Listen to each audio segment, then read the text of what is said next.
What is going on, guys? Welcome back to another video.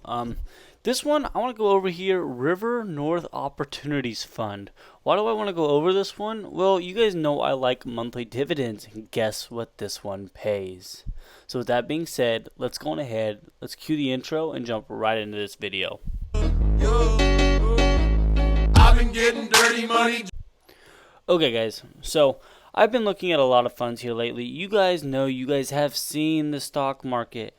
It looks about like this chart for the past, hold on, let me click it here, for about the past year, basically just going down.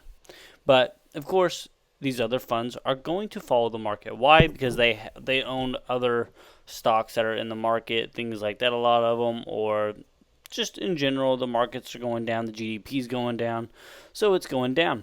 So a couple things I want to point out here. It does pay monthly. Its dividend yield rate is around 17.86. If you guys look right here, you guys can see this.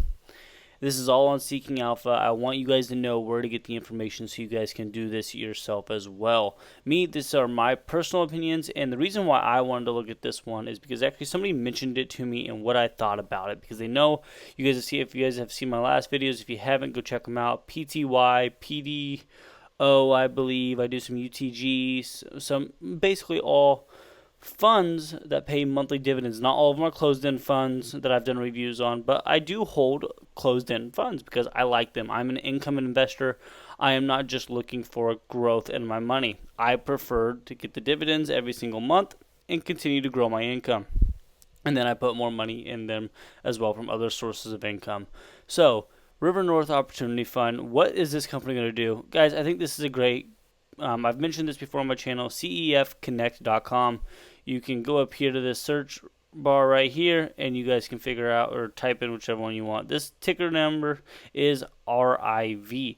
And so we're going to look at this. This is something I just want to look at. I always go based off of inception. So if you just click this button down here, it'll redo it, and we're in inception. So the NAV price is what the natural asset value cost of what it would be if we just sold everything tomorrow. So you can see it's actually pretty close to what the actual stock price is, which is, I think it's good. Now, some of them you will see in closed-end funds, CEFs, the NAV will be a little bit lower than the actual price, meaning you are paying a little bit of a premium to get them, but they are paying out monthly, not quarterly dividends. And some of these will throw out special dividends. Shout out to PTY here yesterday. Two of their funds that I've put on this channel, their funds actually paid, they're going to pay the regular dividends, and they're going to pay special dividends, which means you're getting a nice fat check here at the end of the year from PIMCO. PIMCO is a great fund, and you're actually going to see in this one, because again, we want to always see what's in it, because maybe it's not the best idea to invest into something if you already have something in that holding. So for instance, RIV for me does own some PIMCO funds. And I believe that this one right here is PTY. Now they also, you're going to see, are going to own BlackRock, and they're going to own BlackRock again here. But they also own PIMCO, which you guys know I own. And I'm pretty sure this is PTY. If not, again, I own a couple of them. So I'm a big PIMCO fan. Now this one I do not own, but I am planning on making a video on that one here soon. Maybe I'll be buying some of that as well. But again, this is just what we're looking at. You guys can see the amount that they're holding here in cash, and then the percentage of it based off their portfolio. Now, they're doing some SPDR and stuff like that, which is also SPY, S&P 500 equal weighted ETF. Now, again, if you guys haven't watched my last video, when some of these funds do this, you can do this yourself. So instead of buying an RIV, or if you want to do it and you don't want to have to deal with anything, you can buy funds like this, and they will buy not only your monthly dividend income, but stocks, but you can also buy leveraged ETFs. So if you want to get a little bit of that growth in there without risking a lot of money, and then it's basically leveraged. Now, you're not leveraging your own money, you're buying stocks of a leveraged fund. So if the market goes up 1%, that stock goes up 3%, based off of most of them are 3 times leverage. That's just how they work. They are great. I've used them before. I still have them. Go look at my past. Again, I'm not putting a ton of money in them, but I actually do like the leverage stuff. I have no problem with it whatsoever. But let's get back to this one, RIV. So, what is so attractive to it? Well, obviously the market's fallen. And again, let's go back to the max. And this is one was incepted in 2016. It just hasn't done anything dramatic, and that's what I like. Yes, it has fallen. It got down all the way. Where's the actual price here? It's not going to give me an actual price. Imagine that. But it did get lower here. We can basically just go to a 5-year. And you did get lower. You got to about that $10, $9 range in there. But that is okay. Again, we understand that this is the risk of buying stocks. Now, what my risk is here buying this right now, this is the biggest thing that I like about it. So, if I'm buying a fund like this that's going to pay me every single month, not only am I going to get nice chunk dividends every single month here. You guys can see these 17 cents a month. That's great, especially for a $12.93 stock, basically $13. And if you want to buy 100 shares, that's $1,300. Guys, you can do the math there. It's not hard. That means for 100 shares, you're getting paid $17 for $1,300 worth of shares. And again, the price can go up. And again, if we hit a rally, more than likely it will go up. And again, this is why I've been buying these closed-end funds and dividend stocks. I'm not going to say the bottom because I think we do have more room to fall. But you know what? If we don't, I bought at a really, really good price I'm comfortable with holding through a downturn. And I think that's the most important thing. If you're buying when on very, very big green days and you're not comfortable having a couple red days, then don't buy at that time. Wait for a red day, then buy in, and allow it to fluctuate a little bit. That's my piece of advice to everybody there. But the only thing I don't like about this fund is, you are going to get some special dividends. These are nice here. Again, you can tell because these two dates are the same, or not the same, but in the same month. You're going to get a special dividend there. And this dividend has been higher before, but they've been staying mainly around that 17 range. You were at 21 there for a few years. Now, again, the one thing that you're going to notice is they were incepted in 2016, so they got higher and higher and higher, and then they started coming back down. Well, when did they really, you can see 2020, they really stayed above 17 cents, and they've never went below it. So I don't think that that's a bad thing. I don't like that they cut it a little bit, and it hasn't been perfect the way a lot of other ones that I do invest into, or maybe they cut it by a cent or two.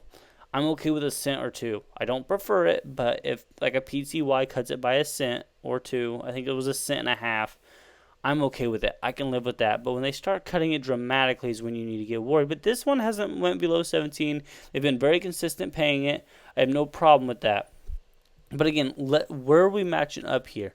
You guys know we start with $1,000, and so I'm going back to the $500. If you watch my videos in the past, I always went off the national average of car payment, because if you can make a car payment, you should be able to invest the same amount of money into your investment accounts. That's just my opinion. That's how I would gauge a car payment, something like that. So we're going to go back to 500 because some people got upset with me. They're saying that they can do the 125 a week, but they can't do the 700, even though they're probably paying a $900 car payment. No big deal. I get it. Priorities, guys. So you guys can see here, RIV is, we're actually going to be pretty close since 2016 on these. The big thing that you're going to see, yes, you are down a little over 10 grand when it comes down to this, but the big thing you need to remember is the compounding portion of this.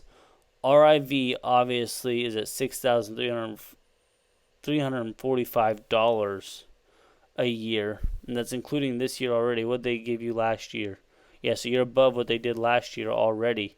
Well, at the end of the year this year. That does make more sense. I do apologize about that. You're almost at $6,400. We'll say $6,300. We'll count $6,300 for the year in RIV. PTY, you're at 46, almost 4,700 there. But SPY, you're not even at 1,000. Guys, remember that. So I do like RIV here.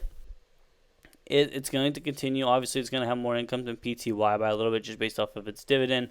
Again, I like PTY based off of its consistency, and I do think there's upside room here.